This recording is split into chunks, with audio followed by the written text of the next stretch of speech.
Assalamualaikum warahmatullahi wabarakatuh. Salam literasi. Perkenalkan, nama saya Febino Azizah.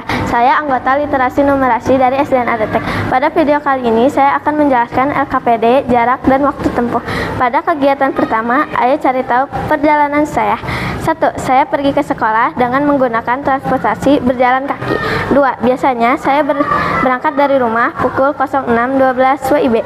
3. Saya tiba di gerbang sekolah pukul 06.25 WIB. 4. Jadi total lama perjalanan saya dari rumah ke sekolah adalah 13 menit. Kegiatan 2. Mari berlatih menghitung. Soal pertama, menghitung waktu perjalanan Andi. Rumah Andi berjarak 2 km dari sekolah. Setiap pagi, Andi diantar ayahnya menggunakan sepeda motor dengan kecepatan rata-rata 1 km setiap 3 menit. Pertanyaannya, berapa menit waktu yang dibutuhkan Andi untuk sampai ke sekolah? Jawabannya, diketahui jarak 2 km, kecepatan 1 km setiap 2 menit. Setiap 2 menit. Ditanyakan, berapa menit waktu yang dibutuhkan untuk sampai ke sekolah? Jawabannya, 2 km kali 3 menit. Hasilnya adalah 6 menit. Jadi waktu yang dibutuhkan Andi untuk sampai ke sekolah adalah 3 menit. Soal kedua, menghitung jarak rumah Siti. Siti pergi ke sekolah dengan mengendarai sepeda santai.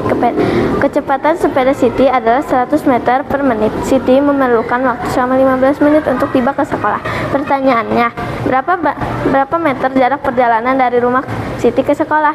Diketahui kecepatan 100 meter, waktu 15 menit. Ditanyakan jarak.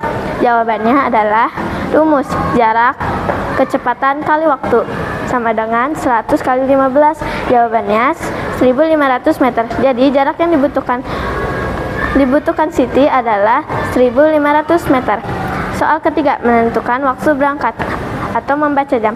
Budi harus tiba di sekolah paling lambat pukul 07.00 WIB agar tidak terlambat. Perjalanan kaki dari rumah Budi ke sekolah memerlukan waktu tepat 25 menit.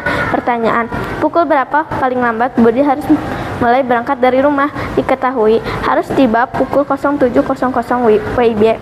Perjalanan 25 menit. Ditanyakan pukul berapa Budi harus berangkat? Jawabannya pukul 07.00 25 menit sama dengan pukul 06.35. Jadi Budi harus berangkat pukul 06.35 WIB. Tantangan seru. Rumah Edo berjarak 3 km dari sekolah dan Edo berjalan kaki dengan waktu tempuh 30 menit. Sementara itu, rumah Dayu berjarak 5 km dan Dayu naik angkutan umum dengan waktu tempuh 15 menit. Pertanyaan, siapakah yang perjalanan ke sekolahnya paling cepat sampai? Berikan alasanmu. Jawabannya adalah Dayu, karena Edo menempuh perjalanan 30 menit dengan berjalan kaki, sedangkan Dayu hanya 15 menit karena menggunakan transportasi umum. Meskipun rumah Dayu jaraknya lebih jauh, tetapi Dayu lebih cepat. Kemudian saya akan mereview tugas artikel yang berjudul Generasi Layar Sentuh Tanpa Arah. Saya membaca artikel Generasi Layar Sentuh Tanpa Arah, saatnya serius membangun literasi digital siswa. Menurut saya, artikel ini sangat bermanfaat karena mengajarkan bahwa menggunakan gadget tidak cukup hanya bermain atau mencari informasi, tetapi juga harus bisa memilih informasi yang benar dan menggunakan internet dengan bijak. Artikel ini juga menjelaskan bahwa guru dan orang tua harus membimbing anak-anak agar tidak salah menggunakan teknologi. Saya setuju dengan isi artikel ini karena teknologi bisa membantu belajar jika digunakan dengan baik. Pesan yang saya dapat adalah kita harus menjadi pengguna teknologi yang cerdas, sopan, dan bertanggung jawab agar mendapat manfaat dari internet. Sekian dari saya, terima kasih. Wassalamualaikum warahmatullahi wabarakatuh.